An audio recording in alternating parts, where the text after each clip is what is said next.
Magandang araw sa inyo, idol. Meron na naman tayong magandang topic sa araw na ito. At ang topic na ito ay naka-align din po dun sa nauna kong ginawang video na may title na Matinding Crisis sa Car Sales. At kung kayo po ay may balak na bumili ng bagong sasakyan o di kaya nakasalang na ang inyong application sa mga respective car dealers na kausap po ninyo, I want you to watch this video hanggang matapos dahil baka mamaya yung inyong application ay kasama din po doon sa mga watchlist ng bangko na hindi po approvable. Naku, mag-ingat kayo, idol. Lalo na't kung wala pang nag-CI sa inyo. Walang nag-follow up call na nagsabi na, for ano po kayo, for evaluation na. O nag-update ang agent na, ma'am, may chance po tayong ma-approve. O baka nag-sin mode na. At kung umabot po yan ng more than 2 weeks, definitely decline na yan mga ka-idol. So I want you to watch this video hanggang matapos dahil baka isa ang trabaho o negosyo mo na hindi po approvable ng bangko. Dahil ngayong mga nakaraang araw ay sobrang higpit po ng bangko pagdating po sa auto loan approval. Ngayon, kung kayo po ay may tinitignan-tignan po dyan na magandang promo na sa tingin po ninyo ay pasok sa inyong budget, pero hindi naman pala pasok ang inyong financial background, definitely mauuwi po kayo either mataas ang down payment o baka decline kayo mga ka-idol. Okay?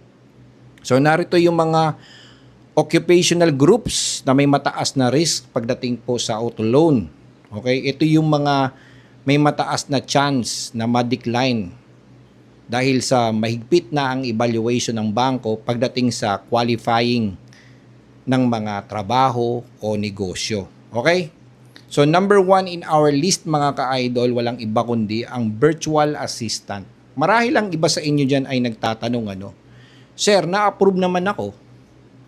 Sir, nakapag-release na ako dati. Dati yun. O kung ngayon man yun, swerte mo. You are one of the luckiest customers na na-approve mga ka-idol. But definitely, kasama po sila. Okay? Yung mga virtual assistant. BA. Ika nga. Kasi itong mga ka-idol ay freelance lang rin po ito. Lalo na't kung wala pong maipakitang ITR, audited financial statements, backgrounds kagaya po ng mga kontrata o COE, at lalo na kung kayo po ay medyo bago lang dyan sa inyong trabaho at konti lang inyong mga kliyente sa ibang bansa. Dahil kung konti ang inyong kliyente, definitely mababa lang rin po ang inyong income. Lalo na't kung kayo po ay nag-aasam-asam ng mamahaling sasakyan, kagaya ng mga SUV, yung mga MPV, EV, o plug-in hybrid, ayan mga ka-idol. Okay? Next naman natin is yung mga freelance workers. Kasama na rin po dyan mga ka-idol is yung mga nasa call center. Okay? Yung mga online jobs. Dahil itong mga ka-idol ay wala naman talagang probability na stable ang kanilang trabaho. So negative na yan mga ka-idol. Okay? Pangatlo naman is yung crypto trader. Forex trader mga ka-idol. Okay? Lalo na kung ito po ay kanilang pangunahing income. Dahil syempre, ito ay unpredictable pagdating po sa income. Sometimes up, but mostly down. Okay? Next natin is online seller na walang business registrations o hindi maayos ang proof of income. Okay, yung mga nagbibenta dyan sa TikTok, Facebook, yung mga nagpi-Facebook lives mga ka-idol, okay? For sure, yung mga yan ay wala pong mga DTI. For sure, yung iba po dyan ay walang ITR. For sure, yung iba po dyan ay nasa bahay lang. For sure, yung iba po dyan ay walang maipakitang bank statement. Negative na kagad yan mga ka-idol. Okay, marami na rin po akong mga online seller na napa-approve na. Pero, syempre, may konting buwelo yun mga ka-idol. Kumbaga, meron kaming mga ilang buwan na preparation before namin in-applyan yung auto loan. Then, boom, na-approve. Congratulations! Actually, marami akong mga online seller na na pa-approve dyan sa part po ng Baguio. Okay? Next is content creator. Kasama pala ako dyan. YouTuber, TikTok creator. Siyempre naman, hindi naman talaga stable yung income namin mga ka-idol. At hindi naman po ganong kalakihan. Kahit marami pa kaming followers mga ka-idol. Marami kaming subscribers, maraming views. Hindi po guaranteed yan mga ka-idol. Okay? Depende na lang. Okay? Depende na lang kung ako po ay pinapadalhan ng pera sa abroad ng aking mga kapatid o magulang na may papakita po akong yung transmittal na katunayan na pinapadalhan po ako ng pera on a monthly basis, bank statement, at meron din akong co-borrower na may stable job o business, baka pwedeng i-consider dahil tinitignan din po ng bangko kung gaano ka nakatagal as a YouTuber, okay? Gaano nakadami ang iyong followers at ang iyong views, at syempre sisilipin po nila ang iyong monetization na income from the YouTube. Sisilip-silip sila diyan mga ka-idol. Ipapakita mo 'yan. Okay? The next is commission-based sales agents na walang guaranteed salaries. Okay, yung mga ahente na sabihin na nating freelancer o yung mga ahente ng sasakyan na freelancer o yung mga ahente ng mga second hand o yung mga nangangahente sa mga bahay. Ayan, hindi yan guaranteed mga ka-idol ha. Next is real estate agents na puro commission lang. Okay? Ito naman ay depende sa klase ng pagiging real estate agents. May mga real estate agents naman na approvable na connected sa mga malalaking kumpanya kagaya ng mga Ayala, ayan. Yung mga nakikita po ninyo na high-rise building diyan sa Makati na prominente yung company, pasok yan mga ka-idol dahil usually yung mga yan may malaking income, sweldo. I think ang sweldo po niyan ay nasa roughly 30 to 40,000 plus commission pa mga ka-idol. Depende na rin kung gaano sila katagal doon. At itong mga real estate agents naman ay kaya rin naman mag-provide ng ITR. Okay? So, ito naman ay depende yan mga ka-idol. Next is self-employed na bagong negosyo lang. Okay? Kung kayo po ay self-employed, may business po kayo less than 2 years, decline yan mga ka-idol, lalo na kung poor ang inyong financial background or yung inyong bank statement, o wala po kayong sapat na ipon, o di kaya nagpapaikot lang kayo ng inyong puhunan, na ang inyong puhunan ay galing din po mismo sa inyong mga kliyente, negative yan mga ka-idol, lalo na kung wala po kayong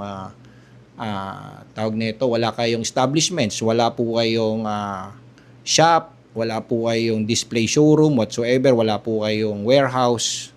Negative yan mga ka-idol. Okay?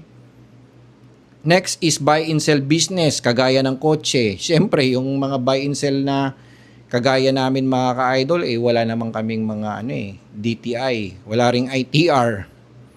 Okay, merong bank statement pero walang walang DTI, walang ITR. Ganon mga ka-idol. And even yung legit na resibo, wala nga Meron kami acknowledgement receipt. Okay? And then yung mga seasonal workers, okay? Ito yung mga parang on call.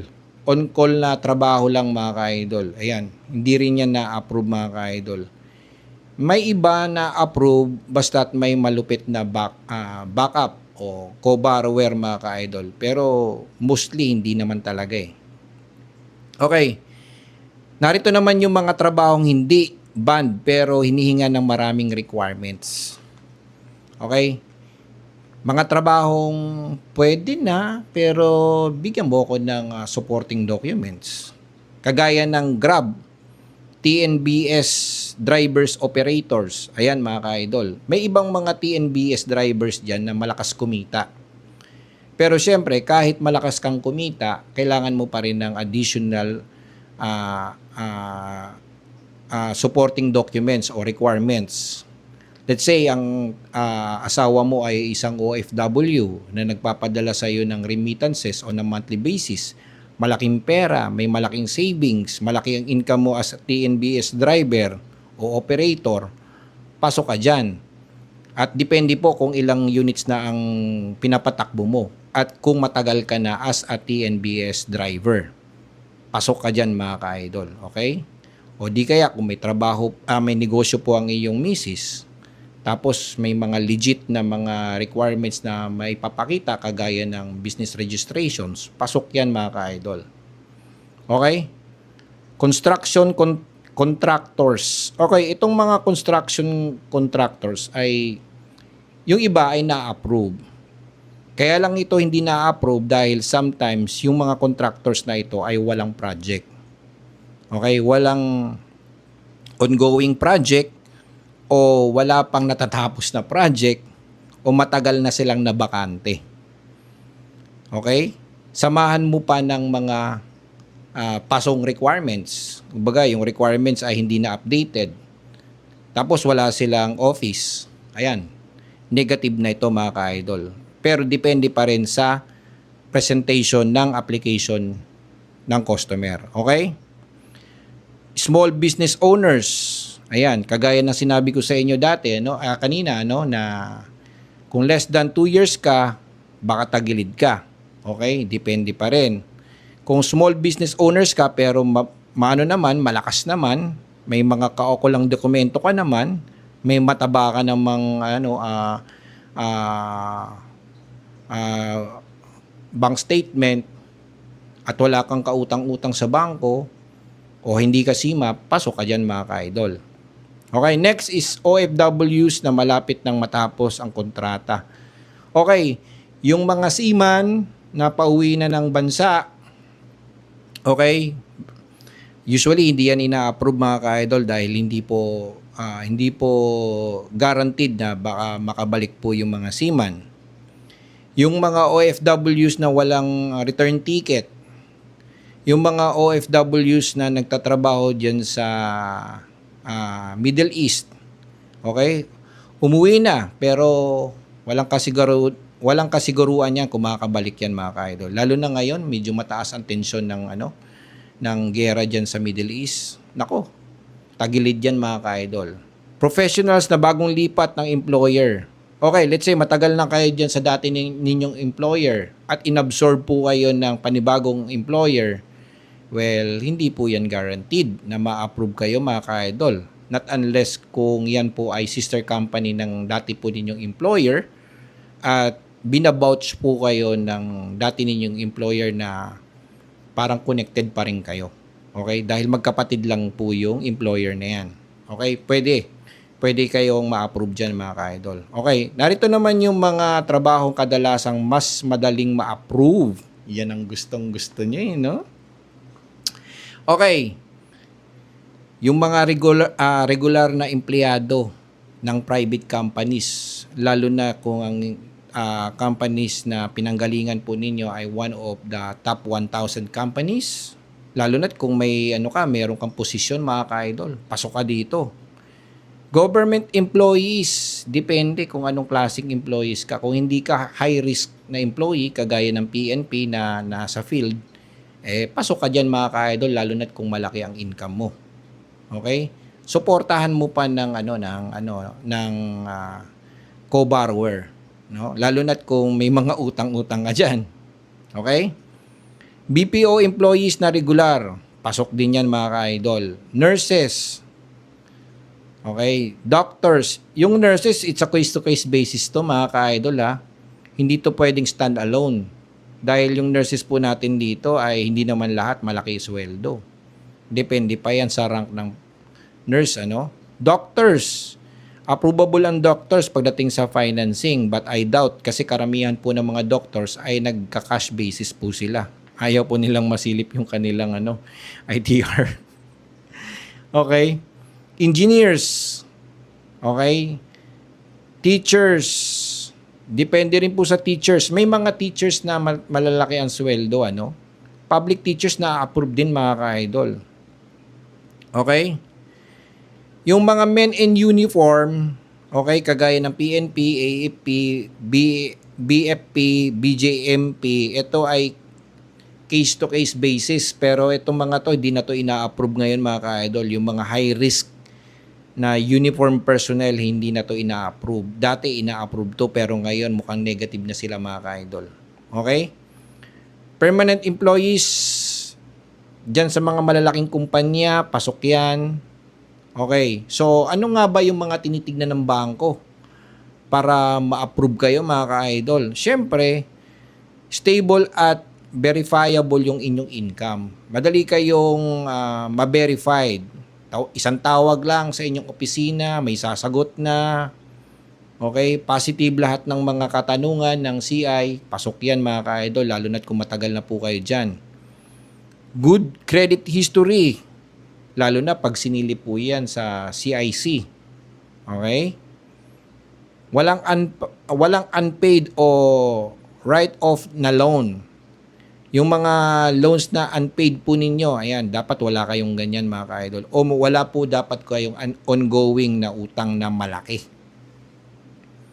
Okay? May kumpletong proof of income kagaya ng bank statement. Okay? And yung financial statement. Yun yung ipapakita ninyo mga ka-idol.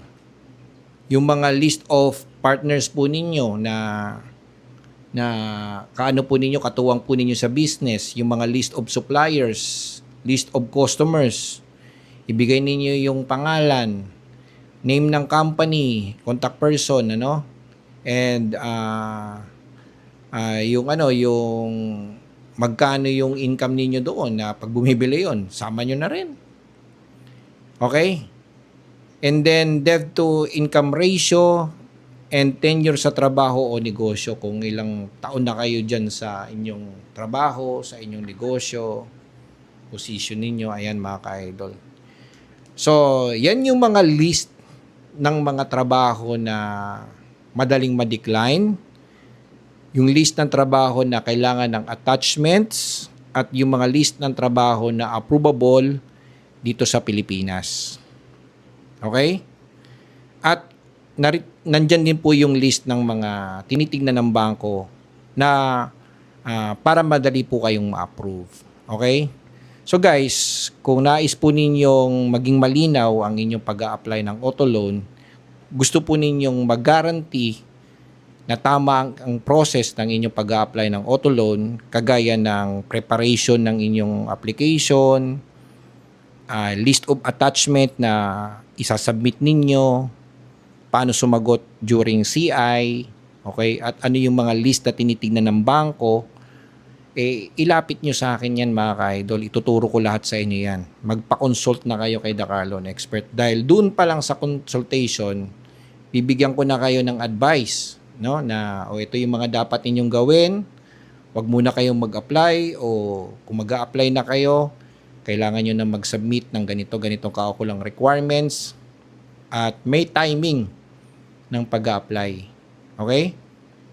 At hindi po lahat ng kotse ay pwede po nating applyan. Dahil sometimes, yung kotse ay ibinibase din po natin sa inyong income. Kung pasok ba sa inyong income, kung sustainable din pa ito. Kung kaya bang i-sustain up to 5 years. Dahil may iba dyan, kaya lang mag-down.